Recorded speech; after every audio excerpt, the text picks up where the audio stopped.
Assalamu alaikum wa rahmatullahi wa barakatuhu. Good morning, all of you. Now you can see it is 4:11 a.m. So freshen up होकर वज़ू करके हम तहज्जुद की नमाज़ पढ़ते हैं। आपको पता है कि तहज्जुद की नमाज़ सिर्फ़ नमाज नहीं, एक मिरेकुलस इबादत है जिससे आप अपनी कोई भी दुआ कबूल करवा सकते हो। अल्लाह ताला से खूब सारी दुआएं मांग सकते हो। ऐसी दुआ जो कि आप समझते हो कि ये दुआ या फिर कोई चीज़ मिल ही नहीं सकती मुझे, लेकिन अल्लाह ताला के लिए तो कुछ भी इम्पॉसिबल नहीं है। जहाँ से हमारा गुमान भी नहीं रहता कि ये हमें मिलेगा, वो मिल जाता है। अगर सामने समंदर हो और कोई रास्ता नज़र ना आए, बस अल्लाह पर तवक्कल रखो कि अल्लाह ताला हमारे लिए रास्ते निकालेंगे। उसके बाद हम फ़जर की नमाज़ का इंतज़ार करते हैं। तब तक सूरह यासीन पढ़ लेते हैं और इस्तग़फ़ार जितना नमाज तक पॉसिबल हुआ उतना पढ़ लेते हैं। अब फ़जर की नमाज़ पढ़ते हैं और फिर अपना बेड को प्रॉपरली सेट करते हैं। उसके बाद मैं वार्म वाटर पीती हूँ जिसमें हनी और लेमन होता है और सोक्ड आलमंड्स लेती हूँ। फिर मैं डेली थोड़ी देर के लिए टेरेस पर वॉक करती हूँ, लेकिन अपना फ़ोन मैं घर में ही रखती हूँ। सिर्फ़ काउंटर की तस्बीह लेकर जाती हूँ। वॉकिंग करते वक्त मैं इस्तग़फ़ार पढ़ती हूँ। इस्तग़फ़ार मेरा मोस्टली यही टाइम में ज़्यादा पढ़ना होता है। सारे दिन के काम के वक्त honestly I did not get time to do इस्तग़फ़ार। प्रॉपरली पूरे फोकस के साथ मैं इसी टाइम पर इस्तग़फ़ार करती हूँ। And then after 45 minutes freshen up होकर I will do my breakfast. Today's breakfast is toasted bread in butter and chai. यहाँ से बहुत कम टाइम होता है कॉलेज जाने के लिए, तो यहाँ से थोड़ी स्पीड बढ़ाकर रेडी होना पड़ता है। अब जो चीज़ें लगने वाली है वो डालते हैं बैग में।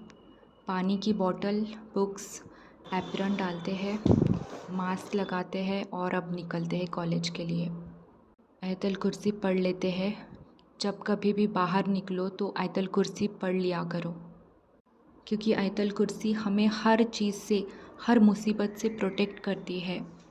और एक आदत भी हो गई है, जब भी बाहर निकलती हूँ तो आयतल कुर्सी बिना भूले पढ़ना स्टार्ट कर देती हूँ। कॉलेज पहुँचने के बाद अब शुरू हो गया है हमारा डेली वर्क। काम वाम सब अच्छे से ख़त्म करने के बाद बैक टू होम। लंच में आज हम तहारी बना रहे हैं। अब जल्दी से खाना खा लेते हैं। उसके बाद 10 मिनट स्नैप टाइम, देन ज़ोहर की नमाज़ पढ़ लेते हैं और अब चलते हैं कॉलेज। धूप देखिए कितनी है। Today 41 degree temperature is there.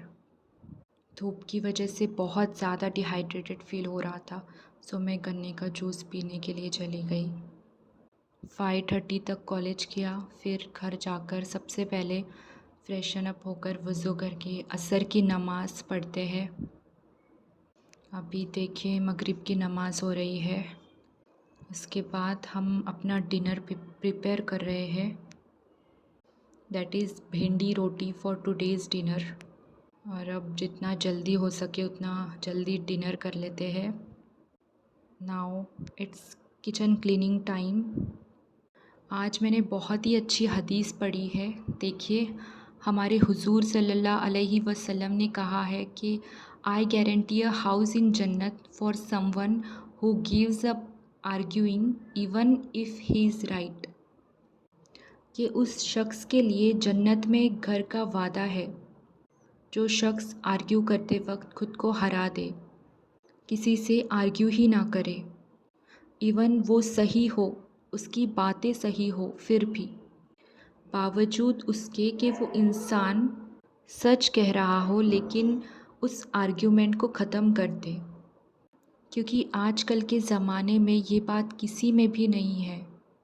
खुद अपने आप को लोग बड़ा मानते हैं। अपने आप को जस्टिफ़ाई करना ये गलत नहीं है, लेकिन किसी से बहस करना, झगड़ा करना ये ठीक नहीं है। क्योंकि जो बात सही है वो सही ही रहेगी। हमको किसी से क्यों वैलिडेशन चाहिए। और इस दौर में ये बात को याद रखना बहुत डिफ़िकल्ट है लोगों के लिए। इसलिए तो इसका जो सवाब है, इसका जो रिटर्न गिफ्ट है, जो इसका सिला है वो इतना बड़ा है जो कि अल्लाह से हमें मिलेगा। और वो क्या ही बात होगी। देन नमाज़ पढ़ लेते हैं ईशा की। ईशा की नमाज़ के बाद मैं क्या क्या पढ़ती हूँ आपको बताती हूँ। सबसे पहले तो सूरह बकरा की आखिरी 2 आयत, देन सूरह रहमान, सूरह वाक़िया, सूरह मुल्क और सूरह मुज़म्मिल। पहले तो मैं सिर्फ़ सूरह मुल्क पढ़ती थी, लेकिन जैसे जैसे उनके बेनिफिट्स पता चलने लगे वैसे वैसे मैंने उन्हें पढ़ना शुरू किया है और अब हैबिट हो गई है कि ये सारे सूरह को पढ़कर ही जानमाज़ से उठना है। इसके बाद मैं थोड़ा कॉलेज का काम बाकी है वो कर लेती हूँ और सोते वक्त फिर याद से वज़ू करके सोएंगे एंड नींद आने से पहले हाथ में काउंटर रख के उस पर जितना हो सके उतना इस्तग़फ़ार पढ़ती हूँ रोज़, ताकि हर एक गलती जो भी हमसे हुई है उसकी माफ़ी अल्लाह ताला हमें दे और हमारा दिल सबके लिए साफ़ हो जाए, किसी के लिए भी नफ़रत दिल में ना रहे। Thank you so much.